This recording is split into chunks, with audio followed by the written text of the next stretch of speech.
창세기 3장 7절에 보면 선악과를 따먹은 그 최초의 인간이 눈이 밝아졌음을 봅니다.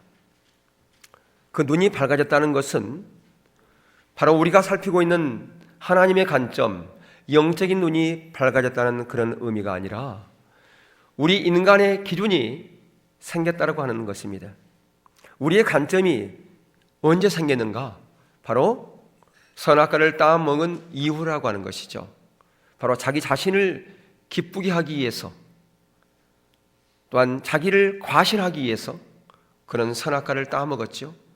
하나님 없는 세상, 바로 하나님이 자기 삶의 주인이 아닌 자기가 자기 인생의 주인, 자기가 자기 인생을 설계하고자 하는 것, 그게 바로 자기가 목적되어지는 신앙이요, 자기 자원을 의지하는 신앙이라고 하는 것입니다. 바로 이런 신앙 가운데 있으면 자기 눈이, 자기 기준이 생길 수밖에 없는 거지요. 자기 기준이 생겼기 때문에, 자기 눈이 밝아졌기 때문에 그는 자기 길을 계획합니다. 그리하여 자기 방법을 따라서 자기 인생을 살아갑니다. 이런 자에게는 절대로 영적인 분별력이 부어지지 않지요. 그러면 어떤 자에게 영적인 분별력이 부어집니까? 바로 이런 자기 중심적인 신앙생활이 아닌 철저하게 하나님 중심적인 신앙으로 전환되어졌을 때만이 영적인 분별력이 부어지는데요, 하나님 자신이 목적되어지고 하나님의 철저하게 하나님의 자원을 의지할 때 바로 우리에게 하나님의 길을 갈 수 있는 영적인 분별력, 하나님의 방법을 취하여 살아갈 수 있는 영적인 분별력이 우리 가운데 부어진다라고 말씀을 드렸습니다. 바로 이 영적인 분별력은 하나님의 기준을 볼 수 있는 눈이라고 말씀했어요. 그러면 하나님의 기준은 뭘까? 그것을 아모스 7장 7절 8절에서는 하나님의 다림줄이라 라고 그렇게 말씀하고 있습니다. 하나님께서는 지금도 하나님의 다림줄을 저와 여러분 가운데, 오늘날의 교회 가운데 띄우고 계십니다. 바로 하나님의 기준 가운데 하나님의 백성들이 합한가 합하지 않는가, 그것을 보기 위해서 하나님의 다림줄을 띄우고 있죠. 바로 하나님의 다림줄이라고 하는 것은 하나님의 기준을 말하는 것인데, 바로 하나님의 기준은 바로 성경입니다. 그래서 성경을 캐논, 정경이다, 바로 자라, 그렇게 얘기를 합니다. 우리의 삶과 우리의 사역, 우리의 모든 신학을 담고 있는 기준이 바로 성경이다 하는 것이죠. 바로 이 성경이 하나님의 다림줄이요, 하나님의 기준인데, 영적인 분별력은 뭔가? 영적인 분별력은 하나님의 기준을 볼 수 있는, 성경을 볼 수 있는 눈이다라고 하는 겁니다. 근데 이 성경을 볼 수 있는 이 눈은 하나님의 은혜로만이 부어지는 겁니다. 우리가 특별히 뭔가를 했기 때문에 그 대가로 주어진 것이 아니라고 하는 것이죠. 바로 영적인 분별력은 철저하게 하나님의 은혜로만 주어지는 것인데, 이것은 하나님께서 이 하나님의 기준을 볼 수 있도록 주시는 성령의 능력, 바로 이게 영적인 분별력이다라고 그렇게 말씀을 드렸습니다.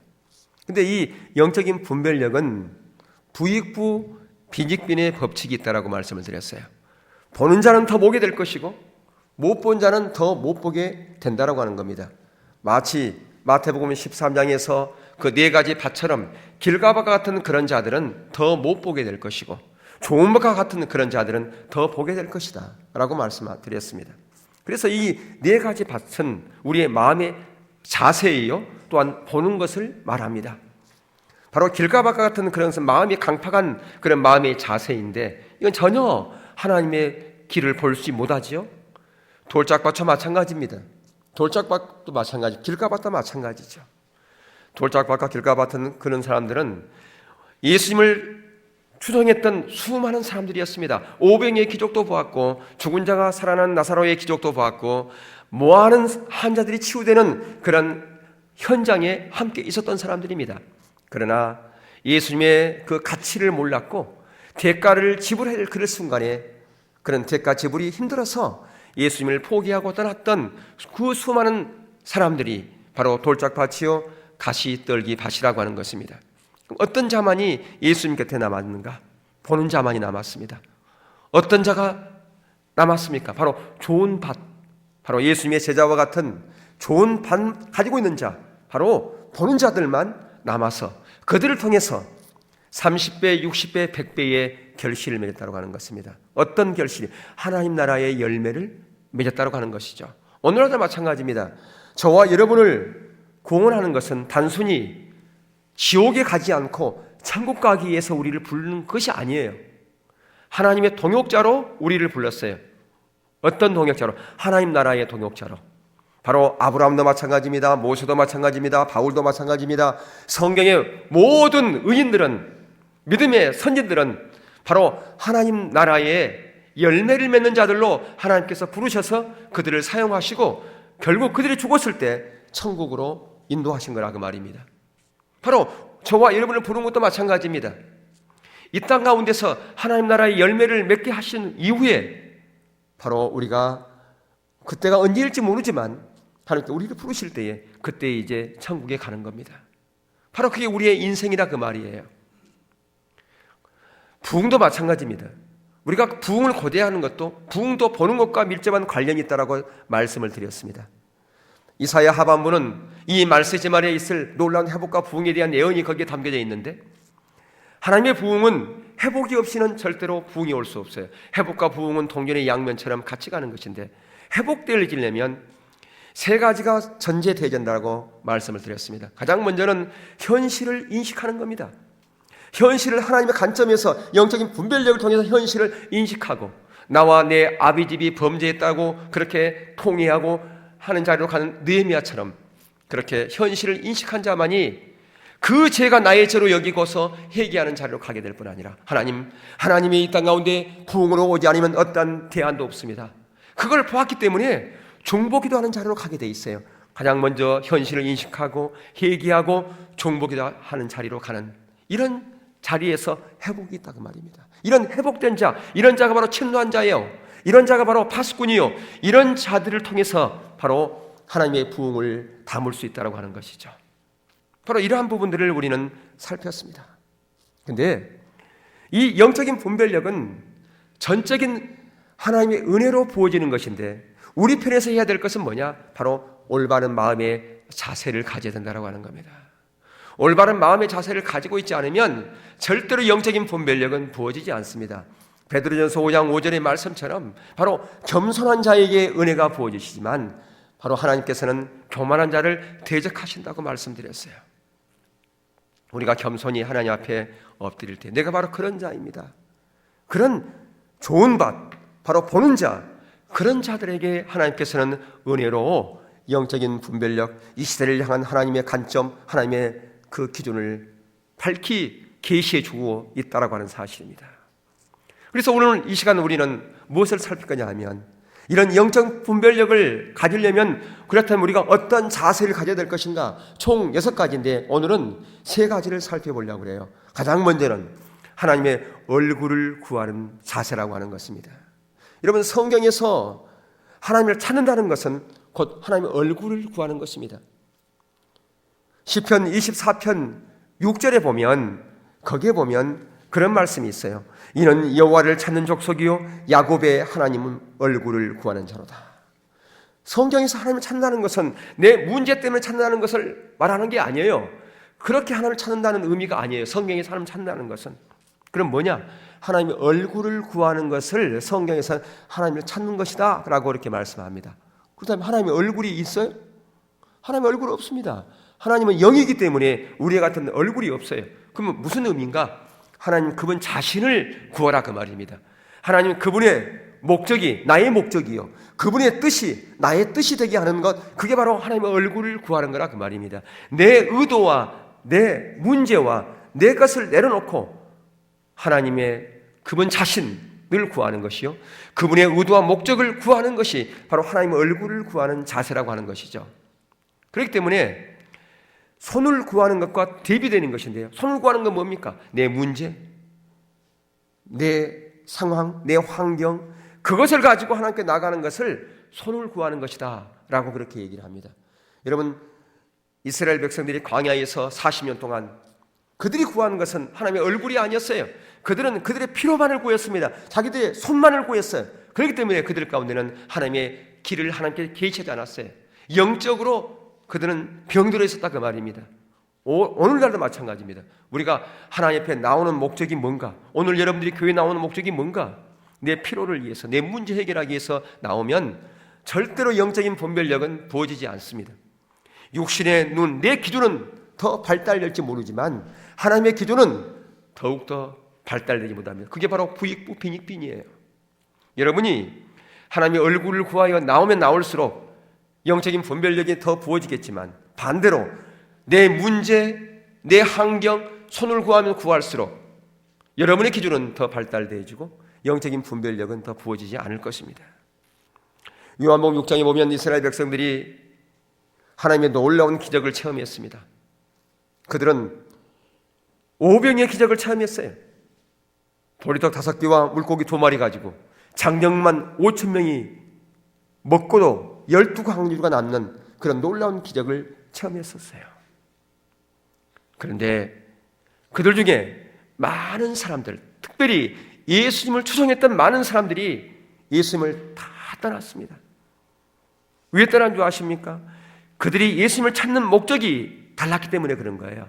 그들이 예수님을 찾는 목적은 바로 자기들의 필요를 위해서 찾은 거예요. 아, 이분을 왕으로 삼으면 우리의 먹는 것은 전혀 문제가 없겠구나. 그러한 자기들의 욕망 때문에, 자기들의 그 욕심 때문에 예수님을 쫓았지, 이분이 만왕의 왕이요 메시아요 하나님의 아들이다라고 하는 그런 것 때문에 찾는 것이 아니었다라고 하는 것입니다. 그러니까 똑같은 신앙생활을 해도, 똑같은 교회를 나와도 하나님께 나온 목적이 다르다 그 말이에요. 오늘날도 마찬가지입니다. 내가 왜 지금 예수를 믿는가? 왜 내가 교회 나오는가? 왜 내가 신앙생활을 하는가? 그게 잘못되어지면 바로 오병의 기적과 같은 그런 놀라운 기적을 체험하고 은사도 체험하고 그런 말씀에 놀라운 건세 있는 말씀을 들었음에도 불구하고 예수님을 따랐던 그 무리들과 같이 그들이 예수님을 처음에는 쫓았지만 예수님을 멀리하고 다 따라버렸던 그들과 같이 오늘날도 우리가 그렇게 될 수 있다라고 하는 것입니다. 여러분, 우리가 보아야만이 믿을 수가 있어요. 보아야 믿을 수 있죠. 못 보면 못 믿습니다. 여러분, 안 보고도 여러분 믿고 사시나요? 어떤 사람이 아주 좋은 걸 소개했어요. 근데 보지도 않았어. 근데 그게 뭐 한 1, 2만 원짜리 같으면 누가 전화해가지고 언니 내가 이런 물건 파는데 그래 하나 사줘. 얼만데? 10,000원. 그래 하나 갖다 줘. 이렇게 얘기해요. 근데 얼만데? 1,000,000원이에요. 그럼 갖다 줘. 그런 사람이 있어요? 여러분들 믿음이 좋아가지고 1,000,000원 그래? 그렇게 좋은 거야?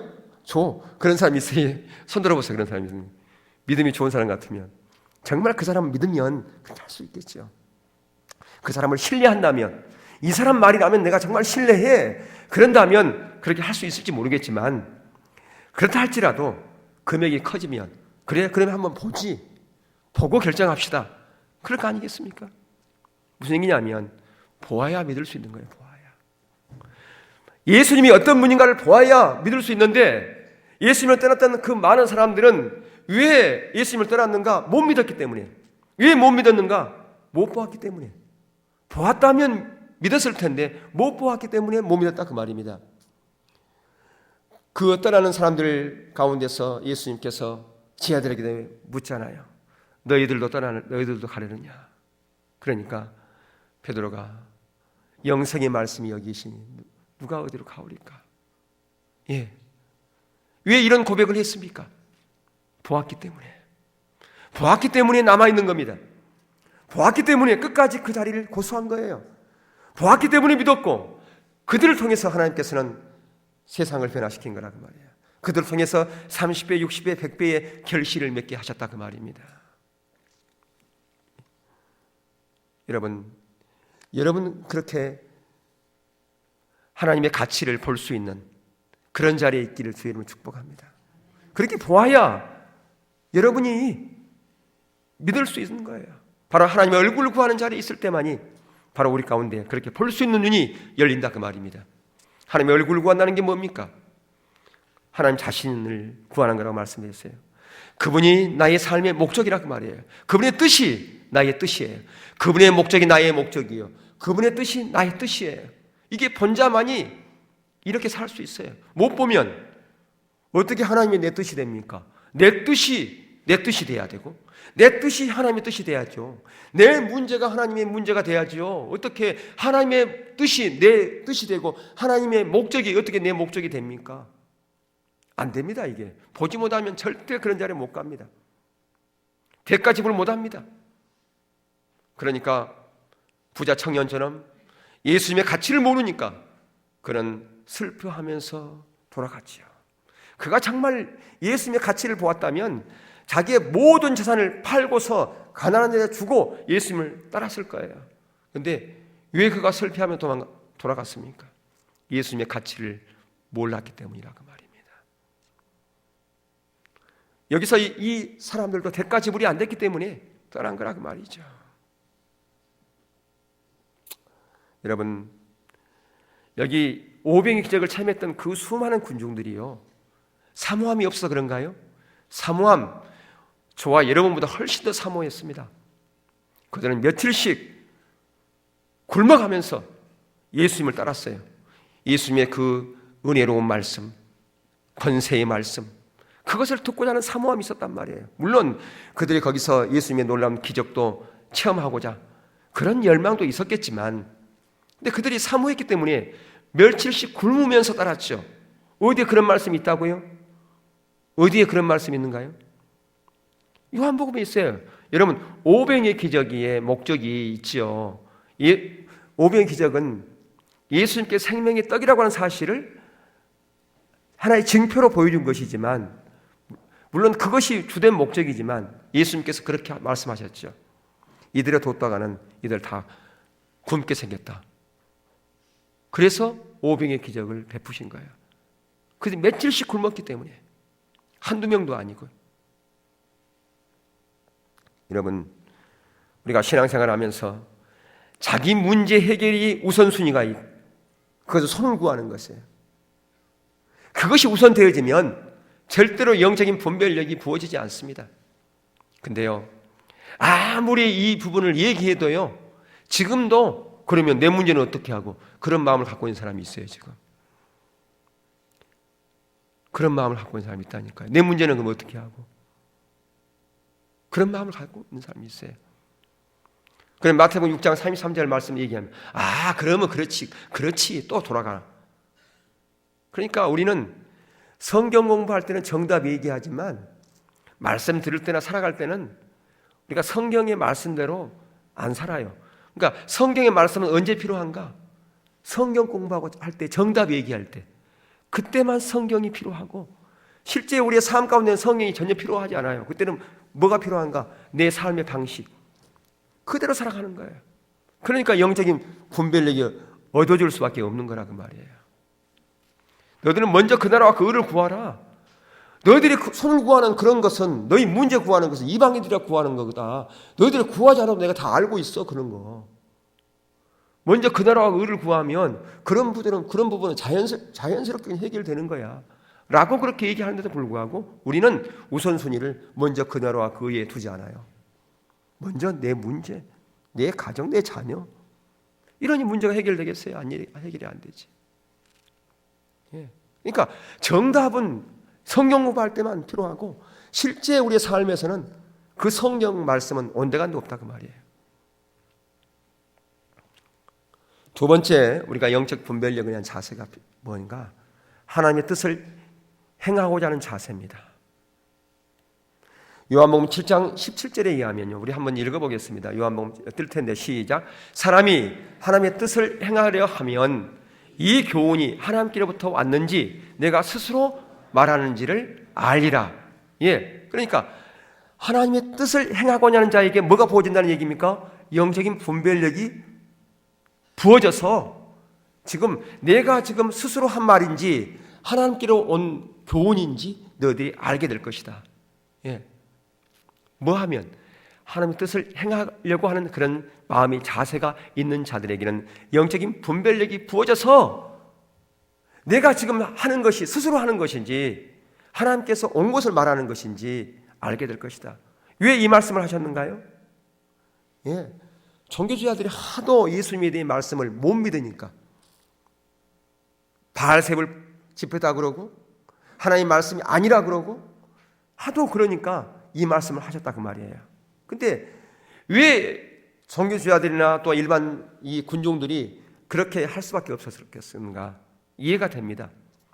그들은 많은 혼돈이 있었어요. 왜 혼돈이 있었냐면 예수님의 말씀을 들을 때는 이 말씀은 권세 있는 말씀이다. 이런 말씀을 하시는 것은 하나님께서 대변하지 않으면 이런 말씀을 할 수 없어.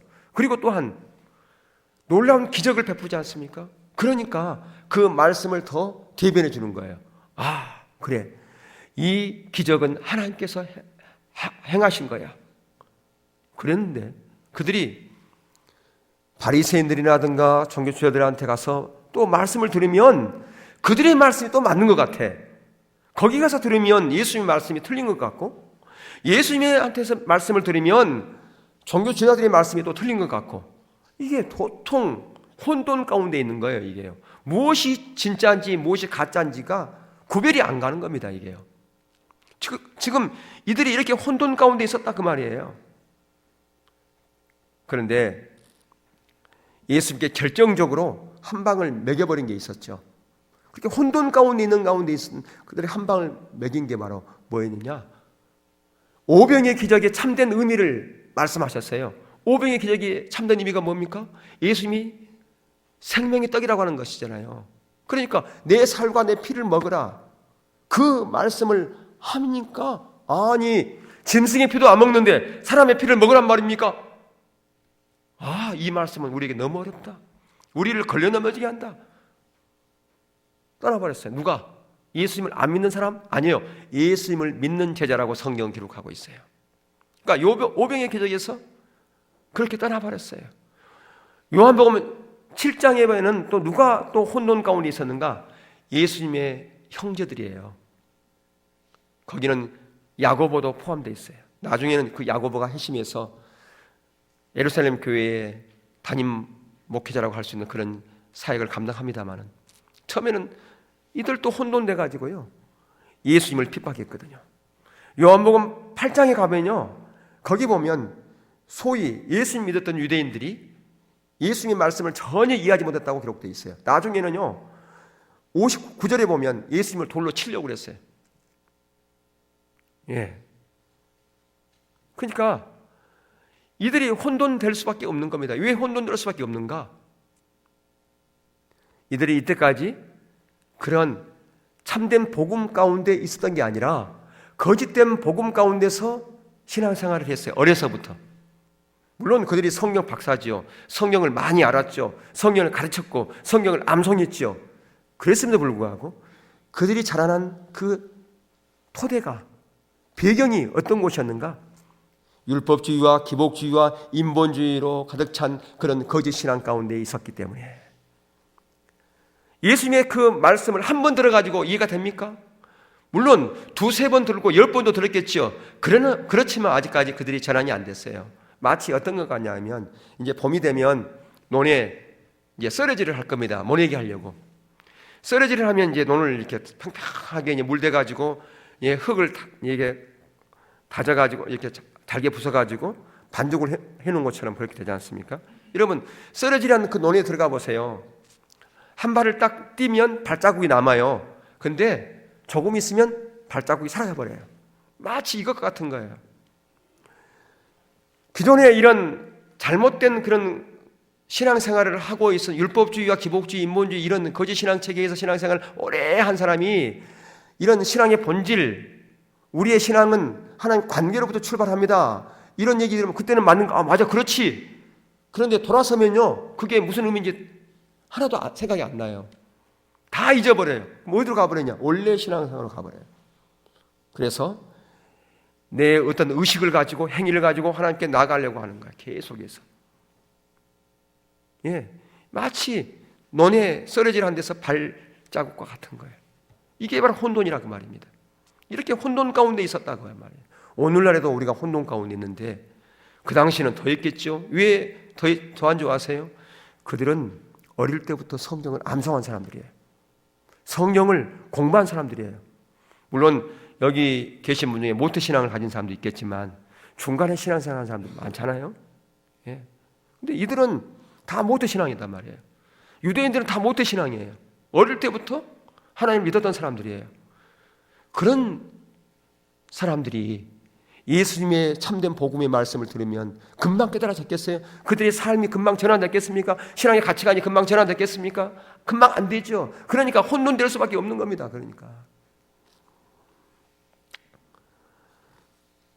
그래서 이런 혼돈 가운데서 예수님께서 결정적인 한 방을 날려버린 것이 뭐라고 그랬어요? 내 살과 내 피를 먹고 마시라. 53절에서 6장 53절에서 그 말씀을 하시잖아요. 그 53절 이후에 계속해서. 그러니까 이 말씀이 우리에게 너무 어렵도다. 우리를 혼돈하게 한다. 걸려지게 한다 하면서 떠나버렸다 그 말입니다. 그래서 요한복음 7장 17절에서 이렇게 혼돈을 걷고 떠난 사람들에게 하신 말씀이에요. 하나님의 뜻을 행하고자 하는 자세를 가지고 있으면 내 안에서 역사하는 하나님의 진정한 의도를 너희들이 보았을 텐데, 너희들 가운데 하나님의 말씀을 들어도 그저 은혜 받으려고 하고 감동받으려고 들었지 그 하나님의 말씀을 행하려고 하는 그런 자세가 너희들 가운데 하나도 없었다 그 말이에요. 오늘날 우리가 교회에 나오는 목적이 오늘 말씀을 내가 듣고서 그 말씀을 내 삶에 적용하고 그대로 순종하는 그런 삶을 살고자 하는 그런 사모함으로, 그런 마음으로 온 게 아니라 오늘 그냥 주일이니까 교회에 나왔고, 오늘 말씀 가서 어떤 은혜로운 말씀 없을까? 오늘 말씀을 통해서 감동받아야지, 이런 자세로 나왔기 때문에 너희들의 가운데 영적인 분별력이 부어지지 않아서 내가 했던 그 모든 것을 하나님의 그 계시를 통해서 한지 너희들이 알지 못했다 그 얘기입니다. 너희들이 정말로 말씀을 들으는 그런 자세가, 그 말씀이 작은 거 하나라도 내가 그것을 깊이 알고 순종하면서 행하려고 하는 그런 마음의 자세가 있었다면 너희들 가운데 영적인 분별력이 부어져서 내가 행했던 그 모든 것이 내 스스로 한 게 아니라 하나님께서 하신 거구나 하는 것을 너희들이 알았을 텐데, 너희들 가운데 그런 마음의 자세가 없으니까 영적인 분별력이 없어서 나를 떠난 것이다. 그 말씀을 한 거라 그 말이에요. 여러분, 하나님의 뜻을 행하고자 하는 자세는 두 가지가 포함된 겁니다. 첫 번째는 뭐냐면 하나님의 뜻을 적극적으로 알려는 그런 사모함이 있어야 돼요. 그냥 대충 하는 게 아니라 내가 하나님의 말씀을 정말 적극적으로 내가 알겠습니다. 그 마음이 있어야 된다니까. 여러분이 큐티 하잖아요. 말씀 묵상하잖아요. 말씀 묵상은 가장 먼저 관찰이죠. 관찰, 해석, 적용이잖아요. 관찰할 때 어떤 관점으로 관찰을 해야 됩니까? 하나님의 관점으로 관찰을 해야 돼요. 하나님의 관점, 하나님의 영적인 분별력으로. 그러니까 영적인 분별력이 없이 관찰을 하면 하나님께서 정말 이 시대에 나에게 지금 이 시간에 나에게 말씀하려고 하는 그 의도를 놓쳐버려요. 하나님의 음성을 놓쳐, 하나님의 감동을 놓친다 그 말이에요.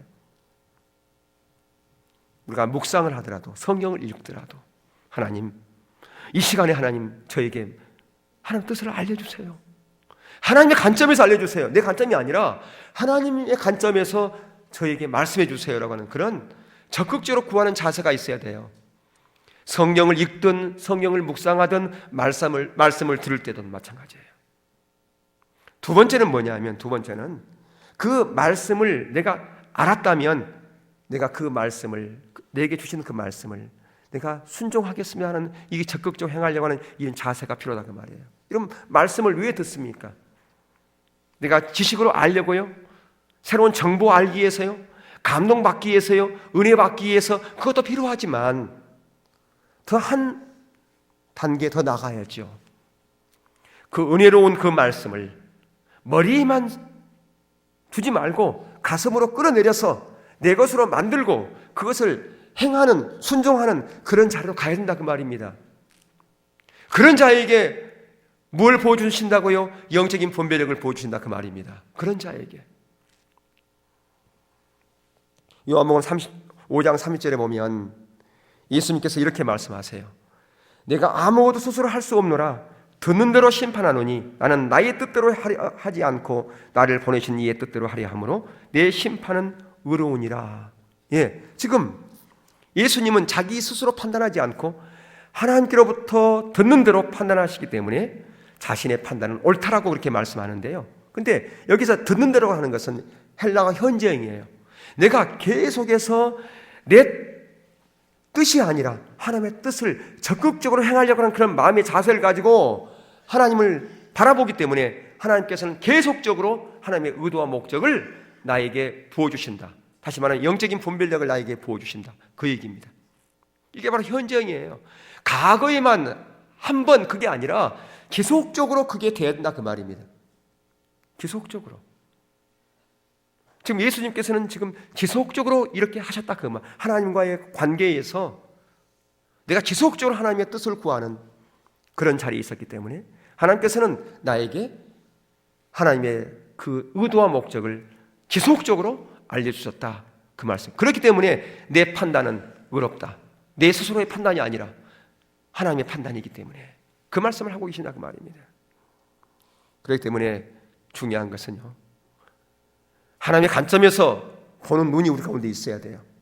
하나님의 관점에서 보는 눈이 없으면 내 생각이 앞서요.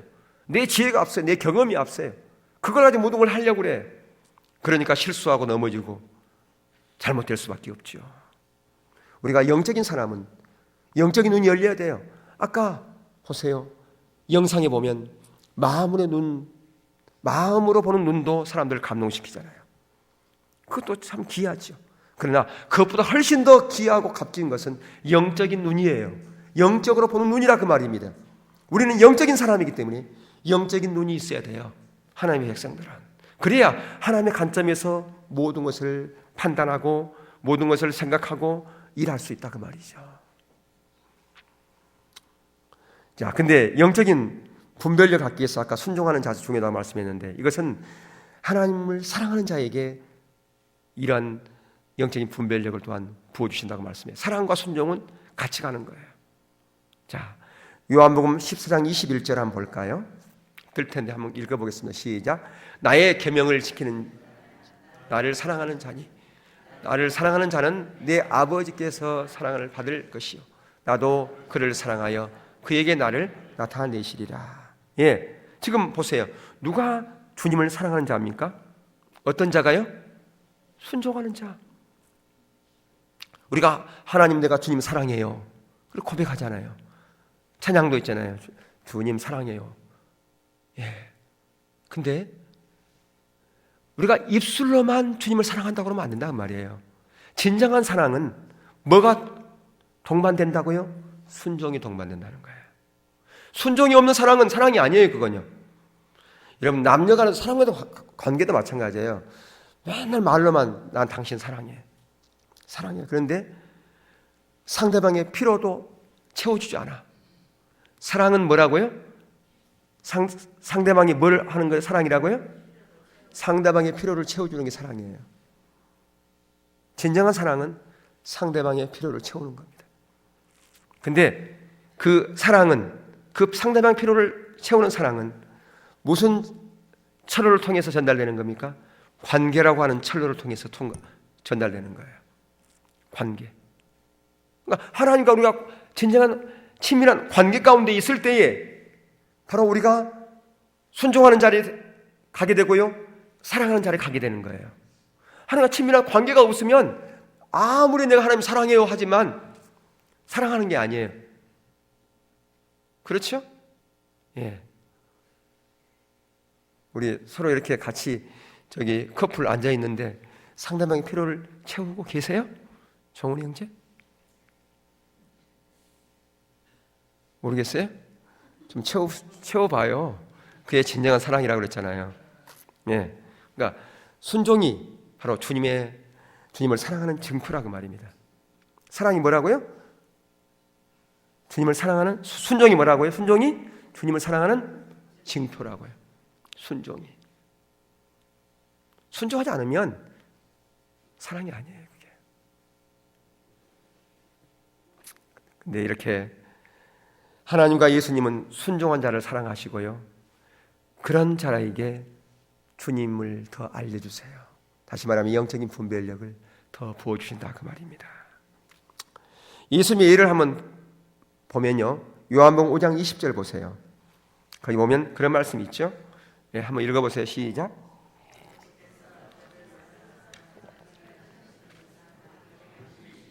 또 그보다 더 큰 일을 보이사 너희로 놀랍게 여기게 하시리라. 아버지께서 아들을 사랑하사 자기 행하시는 것을 다 아들에게 보이시고 또 그보다 더 큰 일을 보이사 너희로 놀랍게 여기게 하시리라.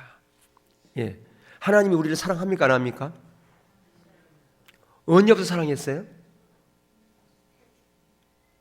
우리가 죄인 됐을 때부터. 예, 우리가 구원받기 전 죄인 될 때부터, 되기 전부터 우리를 사랑했어요. 그래서 죄인 된 우리를 너무너무 사랑한 나머지 독생자 예수 그리스도를 아낌없이 이 땅 가운데 보내주셔서 그분이 십자가에 달려 죽게 하시고 우리를 그 죄와 사망에서 구원하신 거 아닙니까? 예, 우리를 사랑했기 때문에 그게 가능해요. 우리를 사랑하지 않는다면 어떻게 독생자 예수 그리스도를 우리 가운데 내줄 수 있겠습니까? 여러분, 다른 사람을 사랑한다고 해서 여러분이 자식을 줄 분이 있어요? 여러분?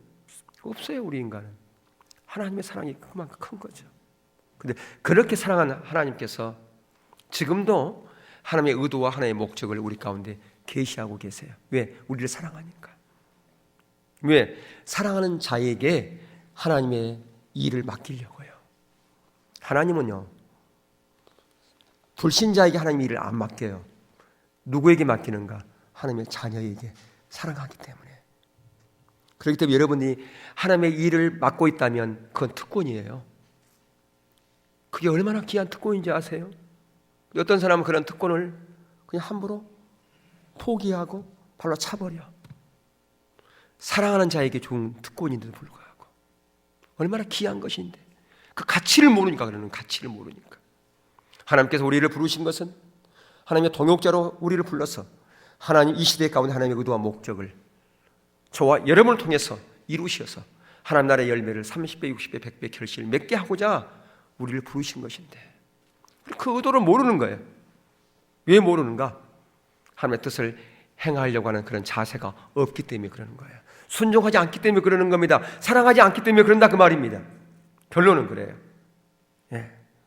하나님은 자신이 사랑하는 자에게 자신을 계시하시고요, 순종하는 자에게 사랑하실 뿐만 아니라 하나님은 먼저 우리를 사랑하셨고, 그러나 순종하는 자가 그 사랑 안에 거할 수 있는 겁니다. 그러니까 하나님께서는 지금도 우리를 사랑하시지만 그 하나님의 사랑 안에 거하려면 순종해야 돼요. 순종하지 않으면 그 하나님의 사랑 안에 거할 수가 없는 겁니다. 그게 바로 내가 예수님 안에, 예수님이 내 안에, 그거예요. 그 사랑 안에 거하는 거예요. 거기서 뭐가 하나님의 예수님의 생명이 우리 가운데 전달되어져서 거기서 예수님의 꽃이 피고 예수님의 열매를 맺는 거예요. 요한복음 15장에서 포도나무 비구처럼. 마지막 세 번째, 영적 분별력을 가지려면 하나님의 평가만을 소중히 여겨야 된다고 하는 겁니다. 하나님의 평가만을. 자, 오늘 본문이 바로 그런 얘기예요. 오늘 본문 보면 본문의 44절에 그런 말씀이 있잖아요. 너희가 서로 영광을 취하고 유일하신 하나님께로부터 오는 영광을 구하지 아니하니 어찌 나를 믿을 수 있느냐? 예. 자, 여기 우리가 그 37절에도 보면, 거기 보면 당시 종교지도자들에게 예수님께서는 아주 심한 말씀을 하시잖아요. 너희들은 성경도 모른다, 하나님도 모른다, 하나님도 사랑하지 않는다. 여러분, 이들은 모세 오경뿐 아니라 구약을 다 암송했던 사람이에요. 그런데 너희들은 성경도 모른다. 이들은 하나님을 너무 사랑했기 때문에 안식일 철저히 지켰고요, 11조 철저히 했고요, 기도 많이 했어요. 그런데 그들을 향해서 너희들은 성경도 모르고 하나님도 사랑하지 않는다, 하나님도 모른다라고 그렇게 예수님이 말씀하셨다니까요. 왜 그랬을까? 그들이 정말 하나님을 알았다면, 하나님을 사랑했다면 하나님을 경외하게 돼 있어요. 하나님을 경외하면 사람의 평가보다는 하나님의 평가를 소중하게 여기게 돼 있어요. 다른 사람이 나를 뭐라 한다 할지라도 그거 상관하지 않게 돼 있어요. 주의 일을 하는 데 있어서, 교회 일을 섬기는 데 있어서 다른 사람이 나를 뭐라 그러는가 거기에 관심이 없어요. 오로지 하나님의 평가. 어떤 사람은 그 일을 어떤 섬기는 데 있어서 몰리 하는 사람도 있어요. 왜? 사람들에게 그게 들통나면 자기 상급을 못 받을까 봐. 왜? 사람들이 아이고 권사님 정말 귀한 일 하십니다. 아이고 집사님 정말 좋은 일 하십니다. 칭찬을 받아버리면 상급을 다 받아버렸어. 그럼 하나님께서 받는 상급이 적어지니까 사람들이 혹시 볼까 봐 하나님의 평가만 소중히 여기고 그렇게 하는 사람이. 그런데 반대로 어떤 사람은 평상시에는 가만히 있다가 사람들이 온다 발자국 소리 들리면 그때 막 하는 체계. 아이고 집사님 혼자 일하세요? 예, 제가 1시간 전부터 일했습니다. 자기를 드러내는 거예요. 자기 인정받으려고 하는 거예요. 하나님은 모르니까. 하나님 사랑하지 않으니까. 바로 이걸 얘기하고 있는 거라고 말이에요. 성경 박사인지 모르지만, 다른 사람을 가르치는 입장 가운데 있는지 모르지만, 선생이었지만, 여러분 바울도 이런 고백을 하고 있어요. 갈라디아서 1장 10절에 보면요, 이제 내가 사람들에게 좋게 하랴 하나님께 좋게 하라. 사람들에게 기쁨을 구하랴. 내가 지금까지 사람들의 기쁨을 구하였다면 그리스도의 종이 아니니라. 저와 여러분 다 하나님의 자녀요, 그리스도의 제자잖아요. 그리스도의 종이죠. 만약에 여러분들이 사람들의 평가를 소중히 여기고 사람들로부터 기쁨을 구하는 자리에 있다면 이 사도 바울의 고백처럼 우리는 하나님의 자녀가 아니라 그 말이에요. 그리스도의 종이 아니라 그 말이에요. 또 한번 볼까요? 다음 구절 한번 봅시다. 한번 읽어볼까요? 시작. 오직 하나님께 옳게 여기심을 입어 복음을 이탁받았으니 우리가 이와 같이 말함은 사람을 기쁘게 하려 함이 아니요 오직 우리의 마음을 감찰하시는 하나님을 기쁘시게 하려 함이라. 예, 우리 모두는 다 복음을 이탁받았어요. 주님의 동역자라고요. 주님께서 마지막 우리에게 대이임령, 마지막 유언을 남겼어요. 모든 족속으로 제자를 삼으라고요. 예, 때를 어떤지 못 얻든지 복음을 증거하라고요. 그것을 자원하는 마음으로, 기쁨으로 하나님만 바라보고 누가 알아주든 알아주지 않든 그 사명을 감당하는 자, 그런 자가 바로 하나님의 평가를 소중히 여기는 자예요. 그런 자들에게 영적인 분별력을 더 부어주셔서 하나님의 의도와 목적이 어디에 있는지 더 알게 해주신다, 그 말씀이에요. 아멘. 예. 오늘 우리는 영적 분별력을 위한 3가지 자세를 살폈습니다. 가장 먼저는 하나님의 얼굴을 구하는 자세, 하나님만이 나의 모든 것 된, 하나님만이 나의 목적 되는 그런 자리에 가기를 원하는 그런 마음의 자세. 두 번째는 하나님의 뜻을 행하되 그것을 적극적으로 구할 뿐 아니라 순종하는 그런 자리로 가는 그런 자들 가운데 영적인 분별력을 부어주실 뿐 아니라, 마지막 3번째로는 사람의 평가보다는 하나님의 평가를 소중히 여기는 그런 자에게 영적인 분별력을 부어주신다라고 하는 이 부분을 살폈습니다. 원하기는 여러분의 모든 삶의, 여러분의 인생길에서 이러한 3가지의 자세를 가짐으로 말미암아 영적인 분별력을 가자. 이 시대에 하나님께서 여러분을 동역자로 불러서 하나님의 뜻을 이루시려고 하는 그 마음을 깊이 인식하고 그렇게 하나님과 동행하며 하나님을 경외하며 하나님을 기쁘게 해드리는 하나님의 열매를 30배, 60배, 100배 결실을 맺는 그런 자리로 나아갈 수 있기를 주의 이름으로 축원합니다. 찬양하겠습니다.